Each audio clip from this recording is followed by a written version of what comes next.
Cape Verde এই বিশ্বকাপে যারা অনন্য উদাহরণ দেখিয়েছেন, স্পেনের মতো বিশ্ব চ্যাম্পিয়ন ফুটবল দলকে একেবারে কুপকাত করে দিয়েছে। প্রিয় দর্শক, কেপ ভার্দে একেবারে কম জনসংখ্যার একটি দেশ, একেবারে কম আয়তনের একটি দেশ। 6 লক্ষ জনসংখ্যার মধ্য থেকে কেপ ভার্দে যেভাবে একটি ফুটবল দল গঠন করেছে, সেই ফুটবল দল যখন স্পেনকে গোলশূন্য ড্রয়ের মধ্য দিয়ে তাদের অর্জন করেছে, এটি কিন্তু নিঃসন্দেহে পুরো বিশ্বের ফুটবল প্রেমীদেরকে অবাক করে দিয়েছে।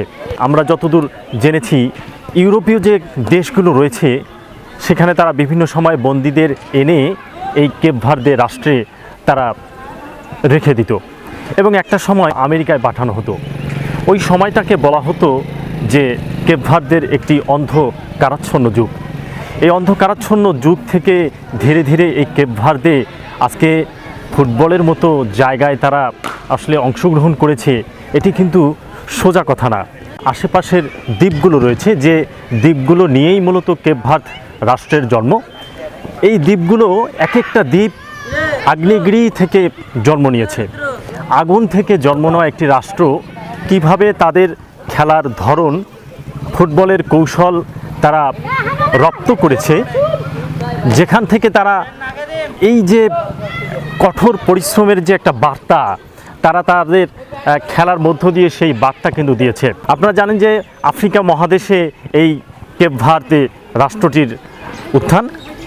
একটি বিষয় আপনাদেরকে জানিয়ে রাখি, কেপ ভার্দে যখন তাদের খেলোয়াড়গুলো সংগ্রহ করছিল, অর্থাৎ এই কেপ ভার্দে যে আজকের অবস্থানে গিয়েছে, এবং এই যে গোলরক্ষক ভজিনহা, তার অতীত ইতিহাস শুনলে অনেকটা খুবই লোমহর্ষক। মানে আপনারা চিন্তা করুন, কেপ ভার্দে তারা ফেসবুক অর্থাৎ সামাজিক যোগাযোগ মাধ্যমে তারা খেলোয়াড় সংগ্রহের জন্য বিভিন্নভাবে তারা বার্তা ছড়িয়ে ছিটিয়ে দিয়েছিল যে খেলোয়াড় ফুটবলার আসলে নেওয়া হবে। এভাবে তারা প্রতিভা যাচাই করেছিল। পুরো রাষ্ট্র কিন্তু গরমের উপর আসলে চলে এবং পানির সংকট রয়েছে, রোদ, প্রখর রোদ, এত কিছুর মধ্য দিয়ে সেখানকার খেলোয়াড়রা যখন পরিশ্রম করে এই যোগ্যতা অর্জন করছে, তাহলে বুঝুন যে তাদের খেলার ধরন, কৌশল কীরকম হতে পারে। যে ভজিনহা আসলে গোলরক্ষক হিসেবে সারা বিশ্বকে তাক লাগিয়ে দিয়েছে, স্পেনের মতো শুট নেওয়া সেই সকল খেলোয়াড়দের বলকে কিভাবে প্রতিহত করেছে।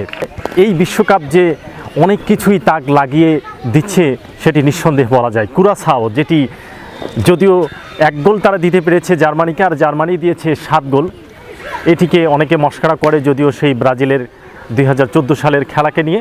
কিন্তু দেখেন, কুরাসাও মাত্র 1.5 লক্ষ জনসংখ্যার একটি দেশ, সেখান থেকে গুটি কয়েক খেলোয়াড় বের করে আনতে পেরেছে।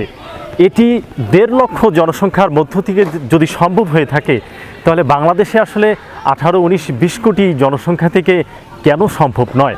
যেখানে আমাদের দেশ বাংলাদেশ অনেক বছর থেকে, বহু বছর থেকে এই ফুটবলের সঙ্গে জড়িয়ে আছে। বাংলাদেশ আজও কিন্তু সেই ফুটবলে খেলার যোগ্যতা অর্জন করতে পারেনি। আমরা প্রত্যাশা করি সব কিছুর মধ্য দিয়ে বাংলাদেশ খুব শীঘ্রই এই প্রত্যাশার জায়গা পূরণ করবে।